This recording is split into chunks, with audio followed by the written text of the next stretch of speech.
विधानसभा, राज्यपाल के अभिभाषण पर सत्ता और विपक्ष आमने सामने, विधानसभा सत्र अनिश्चितकाल के लिए स्थगित। मध्य प्रदेश विधानसभा का सत्र 4 दिन चलने के बाद अनिश्चितकाल के लिए स्थगित कर दिया गया। चौथे दिन एक बार फिर लाडली बहना और मोदी सरकार का मुद्दा उठा। भाजपा और कांग्रेस ने एक दूसरे पर आरोप प्रत्यारोप लगाए। 16वीं विधानसभा का 4 दिवसीय सत्र गुरुवार को राज्यपाल के अभिभाषण पर कृतज्ञता प्रस्ताव पास होने बाद समाप्त हो गया।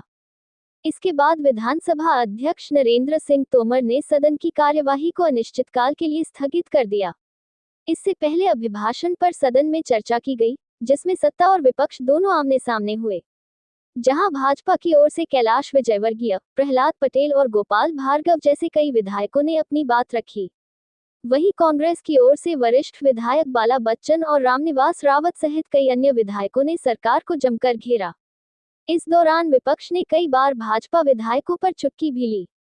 देखिए, मैं कहता हूँ मुख्यमंत्री जी जो भाषण दिया, तो ऐसा लग रहा था कोई इतिहासकार अपने क्लास में स्टूडेंटों को बता रहा है।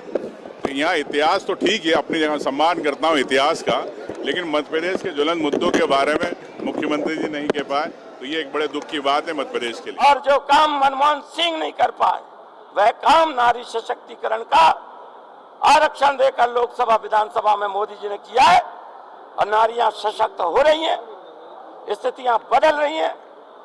सीता, सावित्री, दुर्गा मां पहले से हमारे बीच में थी और बाद में सुषमा स्वराज जैसी, उमा भारती जैसी, राजमाता सिंधिया जैसी अनेक महान नारी नेतृत्व हमारी हुई हैं। हम नारी को सम्मान केवल दिखावे के लिए नहीं, हृदय से करते हैं।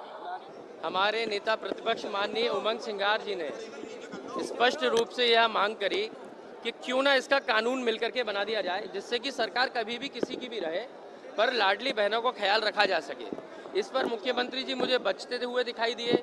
मुख्यमंत्री जी ने उस पर गोल जलेबी बना दी और कहीं ना कहीं बहनों का ख्याल नहीं रखा। अगर वो कानून बना देते तो हमारी बहन आने वाले वर्षों और जीवन भर के लिए सुरक्षित उनको एक राशि मिलती रहती। तो हम तो आज भी मांग कर रहे हैं, फिर ये मांग करेंगे कि अगर लाडली बहनों को वो हितैषी है तो क्यों ना पक्ष और विपक्ष मिलकर इसका कानून पारित कर दे और हमेशा के लिए बहन सुरक्षित हो जाए। विपक्ष दिग्भ्रमित है। विपक्ष अपनी बात विधानसभा में रख नहीं पाया। उनके पास कहने के लिए कुछ भी नहीं था, विरोध करने के लिए कुछ भी नहीं था और इसीलिए अब सदन के बाहर आकर वो अनर्गल प्रलाप कर रहे हैं।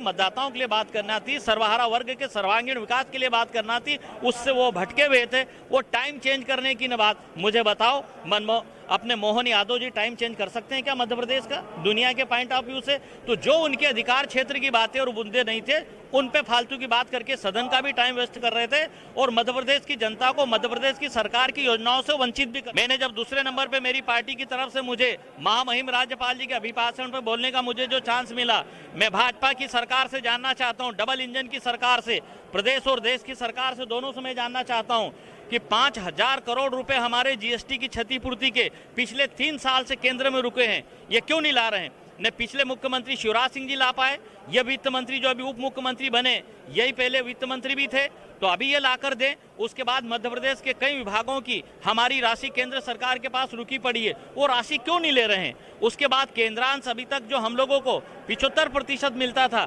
अब वो लगभग घट के 60% हो गया है। तो ये तमाम जो बातें हैं जिनको हम उठाते रहें। मैं आपको बताना चाहता हूँ, हम कांग्रेस पार्टी के विधायक अगर कोई प्रश्न लगाते हैं और जानते हैं तो सरकार डंडई करती है और बोलती है कि उत्तर एकत्रित किया, प्रश्न की जानकारी एकत्रित की जा रही है और एक दिन में 57 प्रश्नों का उत्तर सरकार नहीं देती और पूरे की पूरी 15वीं विधानसभा को वो खा गए।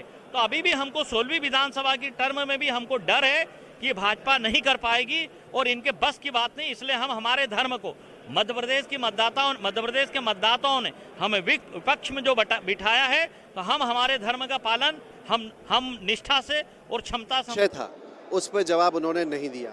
हम लोगों ने बार बार कहा कि लाडली बहना का जिक्र राज्यपाल जी के अभिभाषण में नहीं था, 450 रुपये में गैस सिलेंडर की बात अभिभाषण में नहीं थी, गेहूं खरीदी 27 रुपये प्रति कुंटल की बात अभिभाषण में नहीं थी, 31 रुपये प्रति कुंटल धान खरीदी की बात नहीं थी।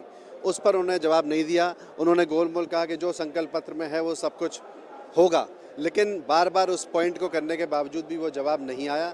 इसलिए हम सब असंतुष्ट इस बात से रहे और असहमत रहे